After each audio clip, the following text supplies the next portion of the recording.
me pese tibu asare benchi da akro ampem ya danso eni twum debra se musio bowon na me minda ebai ye fi na otwedie ase wo 2024 mu no wo bowon hu musio se djuma ayame Osabarima madjuma se Kade hene no.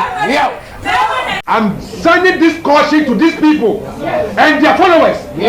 Coming Saturday, one week celebration in Kade. If they dare try, they will see my true color.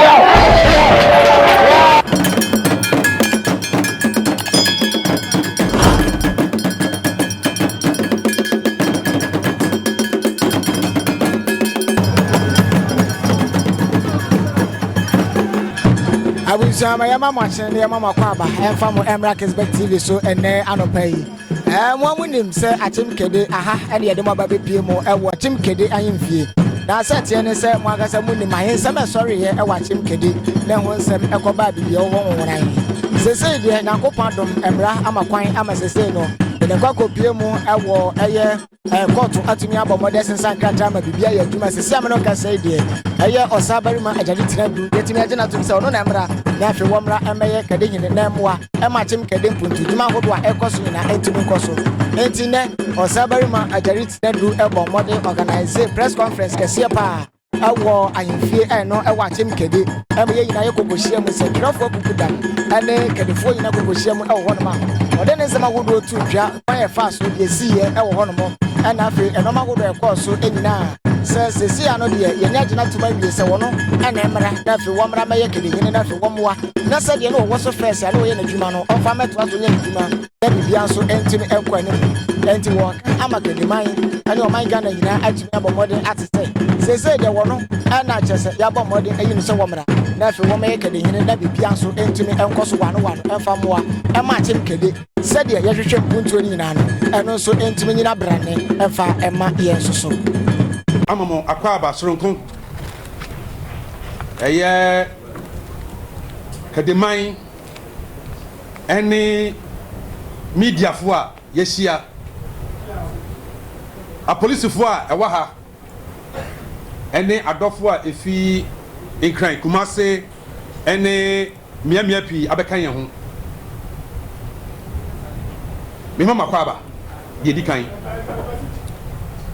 ebiamu no me chire butayenti a na yesia na manusia eye lawyer Nkrabia Ifadate eniamba anase dienti a yesia no emu nchechiremu no obia atiase ye nyina yenim se Kade the Sudi Fanny ahensem bia entrowom na nipa bi edeto eyame Osabarima Agyare tradu abdoso mienum ye Kade hene eso nyame adaroma sene ekoya National House ebu amefo na ekwan ofa so bu afo no me kasai eko infie miensa omutumi emfa reasons a ayese yegina so de de call Supreme Court no emba ye no san semni nyina no lawyer be kirem efiri se court ahye se sa atembuo no ene de court so nyina no sabi eburu sabi akua na enye de emra bia etachire anase ekase ne site court ebimbo a obu a me Osabarima Agyare tradu am tosumienu a me Kade hene no lawyer be chire nsem ni mu nyina coffee ne site yen sabre no me jai ama lawyer Nkrabia Ifadate na die ehia pa wa bodu tofa achirechiremu ansana press conference ayi pese impanyini edom na si form na ankofa oyene bi amba Kade no ye wia ade hye any pressman no so edi ahia medamase asem no ekopue Kumasi High Court na otemuafo Mrs. Justice Priscilla Dikru Ofori. Mrs. Justice Priscilla Dikru Ofori. Ono ena okasei. Ose enye proper say Nana Kade hini ni din ewo National Register of Chiefs ya gazette no na still ya signed obi a ye freno asaretwe Chum Debra edini din assign ako say ononso oye Kade hini. My Lord Justice Dikru Ofori or say it is not proper and it must not happen. It wacham or the pen a chum wama order say sadie no sa paper no National House of Chiefs se won aye no enye proper.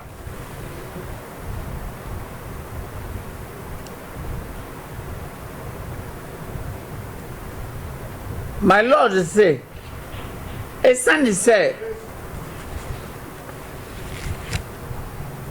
National House of Chiefs womu decision no wie no Nana Kade hini file appeal ewo Supreme Court wasanya file motion for stay of execution eti chese nsema National House of Chiefs kan no Nana the ice block aguso because of the motion for stay of execution. Na wenu nyina wo ho a na okase wa gazette obi fufuro Chum Debra enye proper emra emma ho kwan sa eti wotwam. Basically this is what my Lord is saying.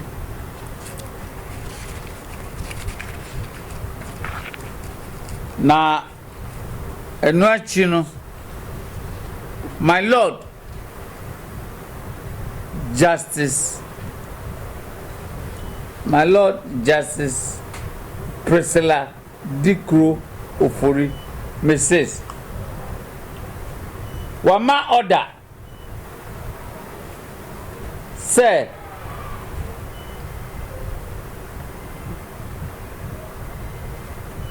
decision and I say adie a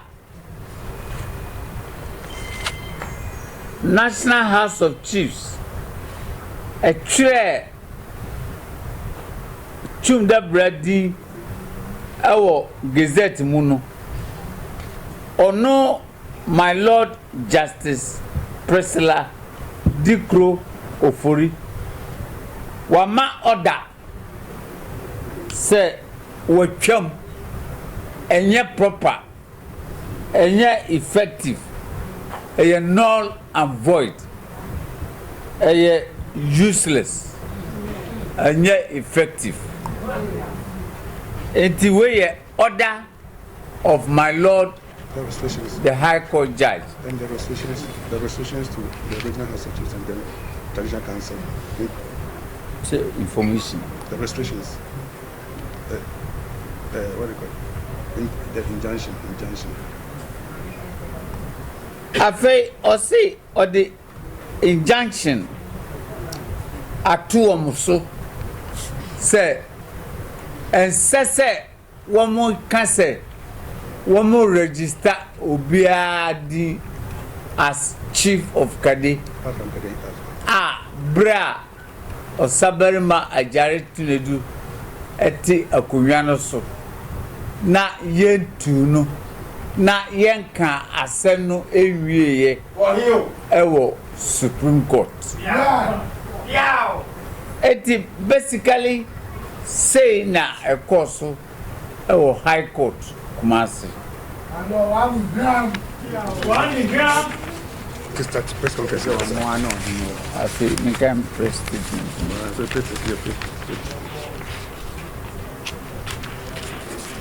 Na press statement no menye broni nanso pressmen na Ghana afanan nyina your national language English nti me pamocho me kan brofu nyese me baye broni wo muso ba nana nsami nana na okasa through his lawyer. Ladies and gentlemen of the press, I deeply regret that I am compelled by existing circumstances to invite you once again to the palace. Under our customs and traditions, a chief is not supposed to be talking to the media at all, except that the alternative is to see fireworks, blood and iron, which is not good at all. Currently, there seems to be some ongoing disquiet in Kade concerning our chieftaincy crisis, but there is no need for that. All those who matter in officialdom, the Kade Municipal Chief Executive, the Kade Police Commander, all Nananum, and my boss, the Ochinhene, everybody is aware that Kade chieftaincy issue was at the National House of Chiefs. The Judicial Committee of the National House of Chiefs gave a decision on 29 September 2022 against me, and immediately I filed a notice of appeal at the Supreme Court, and I followed it up with a motion for stay of execution at the very same Judicial Committee of the National House of Chiefs. The legal effect of those two processes is to put an ice block on the decision of the National House of Chiefs Judicial Committee. A very interesting factor to note is that when a court gives a decision and you file an appeal, what it means is that you are inviting the appellate court to look at what happened at the court below review it and decide whether to uphold it or change the decision thereof. But the appellate courts cannot do that unless they know what happened at the court below. Here, in this case, on 29th September 2022, the Judicial Committee of the National House of Chiefs just stated simpliciter that the appeal succeeds. Reasons to be given later. It is running up to 3 years, but the reasons have not been given,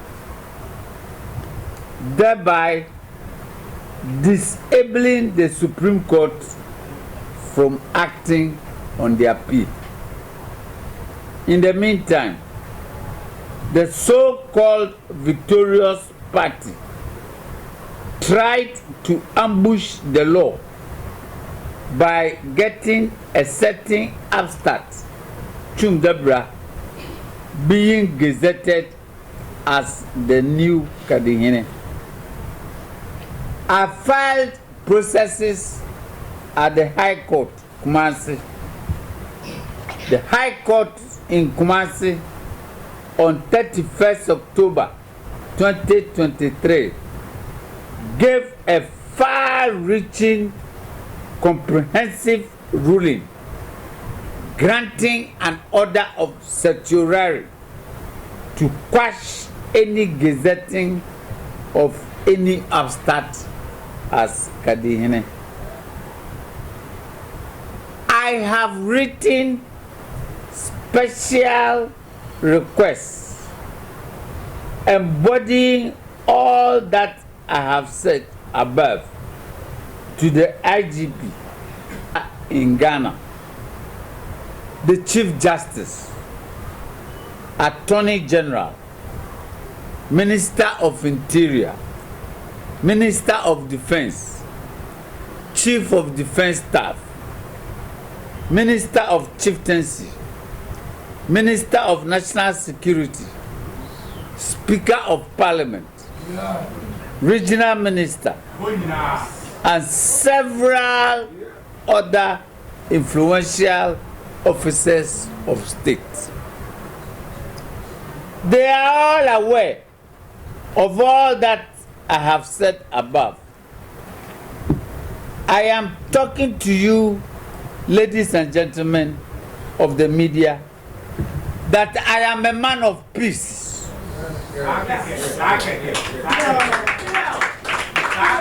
I don't want a single drop of blood to be shed at Kade over chieftaincy. We in Ghana are very passionate about our cultural institutions. The history of Ghana is full of countless instances of bloodshed in seemingly peaceful communities, and I don't want Kade to be added to it. All those who are deliberately closing their eyes to the legal reality that I am the chief of Kade should know that they run the risk of being attached for contempt of court. I will not allow their activities to provoke any supporters into acts of violence. I want to solemnly promise that I will discharge my functions as chief without firing any bullet at anybody. I pledge my allegiance to my overlord, the Ochihine, and loyalty to the Constitution of Ghana. I pray that officialdom in Ghana should put their feet down and ensure that law prevails in Kade. Ladies and gentlemen of the media, I want to end on the note that I am the valid sitting legal chief of Kade. It is not proper nor lawful for Chum Debra Ofori Otibu Asare Yao Bechi da Kwampim Yao Danso to disturb the peace in Kade. I will continue to carry out my functions as chief of Kade, and I will not tolerate any stampede to my authority as chief of Kade. I am therefore appealing to the Eastern Regional Minister and RECSEC to protect the people of Kade and enforce the law, which the court has so clearly espoused. Thank you for coming. Nsema mekae no mebo no tofa ewo phi kasam nia nana Kade hene o kan nyina ne se onu nana onu na ye nana Kade hene na nsɛmsɛm bi kɔ a ekopue National House of Chiefs Judicial Committee. Na National House of Chiefs Judicial Committee wamuma wamu judgment no ni awomu kan ya ni se appeal no ya granting appeal no na reasons ntia ya granting appeal no ye be kano later wamu kan sape ena nana Kade hene e file paper bia ye friend notice of appeal a call Supreme Court and to make assurance double sure nana sam file motion for stay of execution just say opese judicial committee no wo mu hu say or the asem no call Supreme Court it decision no won ama no wo mu tumi emfanye adwuma na Ghana ha se wo ye appeal a nia wo kan say appeal court no onhwe nia ekoso below na on decide say bia obe confirm and I say obesisano but say court no one fa the reasons ama what to me enye it is now 3 years National House of Chiefs woman to me for reasons in tia woman ma judgment against nana woman to me for reasons no my son say woman to me for woman reasons my no kyerɛ sɛ appeal no ɛda hɔ nso Supreme Court etumi ɛnyɛ ho hwee. Now afei yɛn kɔte a National House of Chiefs wɔn ayɛ kululu na wɔn ama gazette for Chum Debra sɛ ɔno na yɛ Kadehene eti Nana Kadehene ɛde papers ɛkɔ High Court Kumasi na ɔbaa judge bi yɛfrɛ no Mrs. Justice Priscilla Dikro Ofori ɔyɛ very strict ɔyɛ very firm ɔyɛ very fair na wama judgment na ɔka law no kyerɛkyerɛ law no nyinaa na osi so dua sɛ saa gazette na National House for ayama Chum Debra no ɛnyɛ correct ɛyɛ wrong ɛyɛ fake nti wɔtwam wakwahye saa order no na ɔde injunction ato ɔmo so sɛ until sɛ Supreme Court bɛka asɛ na wie no ɛnsɛ sɛ wɔn de gazette biara ma obi foforo biara sesi a Nana Kadehene Osabarima Agyare Tunedu ɔno na ti akonnwa no so.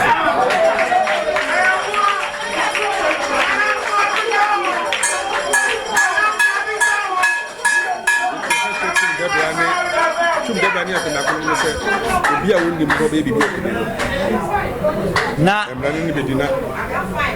Nana say sanya emra no kyerɛ no nsɛm a makan nyinaa no ne yɛ interesting pa ne sɛ Kade chief executive this na ɔte Kade no onim wɔ nyinaa ɛnyɛ na asɛm foforɔ police commander onim wɔ nyinaa ɛnyɛ na asɛm foforɔ ɛna letters a Nana kyerɛw nyinaa no wakyekyɛ akɔma Ghana mpanyinfoɔ wɔ Ghana nyinaa Speaker of Parliament, Minister of Defense, Minister of Interior, Chief Justice, Attorney General obia wɔ Ghana adeɛ Nana akɔma no copy na Nana per se ɔde pen sign aseɛ sɛ Chum Debra otibu asare ya obechi ya danso eni ne nkrofo no so mo ye bibia wo Kade a na moja hwegu a eye won na ebe so mo kom ebi say ye won anaye asunje emra Kade Nana kan na mesi sudua Nana say oye obi a opɛ asundwe ampɛsɛ Nana mpɛsɛ onipa ba korapo moja behwegu because of ahinsem dabi etimoma emra enye adwuma mesramu moma emra the last part the regional ministers moma emra enye adwuma na ye pacho asre regional minister a otikufuria se one ne regional security committee woman fa omunan sifam na woman make sure se asunjwe ebeba Kade nya me captain me de ka ho ne se ahensem se ade no wan fan to ba bia de to a enye Miami Chrome Brokum. I have 17 years as a Supreme Court a solve problem. 17 years. Ete ya butre. Se chum de bra person be ya ohine wo Kade a. Onya butre na emra enya adwuma. So tibu asare ya bechi ya danso na wagika ho no. Wo munya butre emra enya adwuma. Ya kanfo ya mamre no. Senya ya mamre tie no. O se sano a enye yie. Ohima ena nominate ohine na nananom agina tu na waswe wadinse na de natena akodwa no so ye osa wi a so peso tunu a e kwan da ho a se so faso se wan fa sa kwa no so na nam mantwea na wo ye funny things are enye adwuma na me pamucho Kade ye pasunjwe wo Kade ye pasunjwe wo Kade nano ye wakra ene eti se moja hwiegu ewo nsanwom ado Agyare me mpese meti se Kade so moja hwiegu God forbid me pamucho Mama emra enye adwuma. Mama emra enye adwuma. Thank you. Ba ko pe ne hia o Kade krom ha. Ese ade ba ko hia o ha ye asumdwe e be ma Kade krom aba. Na nipa bi mpa asumdwe na ya twen ya sa ade no ema. Ye de report to ma minister, ye de report to ma ba bia se de letter ko bia ye de akọ. Na nipa bi ayom ho agege fo wa ha. A che so mo mpese Kade nya mpuntu.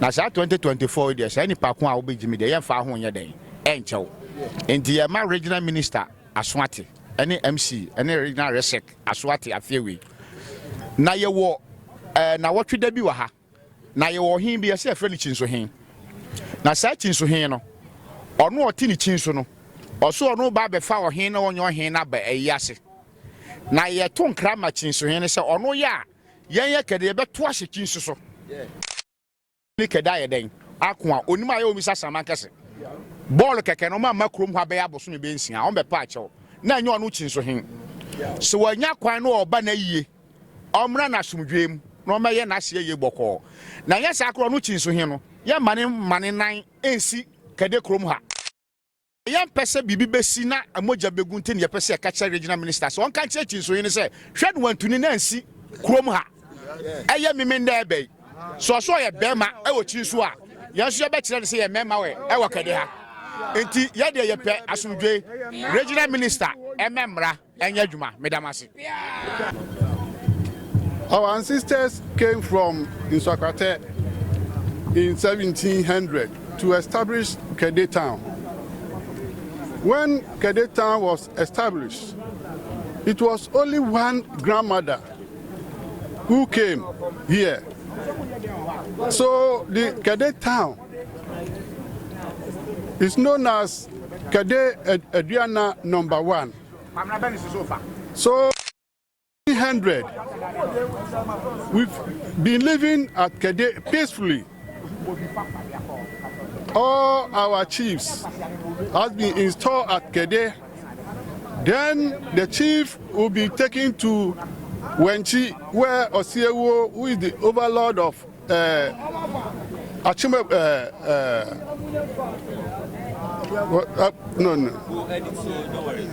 okay. Osiewo he at Wenchi. From there, he will lead the chief to the overlord of Achime Buakwa, which is Ochihin, so that that person will become Kadehin. We've done this for several years. In 1985, there was a dispute at Kade between Agyare number 1 and Agyare number 8. It was taken to Ochihin, and then Ochihin settled the case, telling Agyare number 8 that they are not part of the stew, so they should to do anything in Kade. When we want to install any chief, since that time, they've not come forward. Nana Agyare Tenedu II was installed as Kade in 2004. That time, the Agyare number 8 didn't show up until 2011, when there was a dispute that Ohima and Abusuapeni wanted to dispute Agyare Tenedu II. The case was taken to Ochihin, and Ochihin said it's a family matter. They should come back home and settle the case. They came, they settled the case, and Ohima were not satisfied. So they took the case back to Ochihin, and Ochihin set up a committee to look into the case. And then they said they found Nana Agyare Tenedu II guilty, and then they disturbed him. He appealed against the case.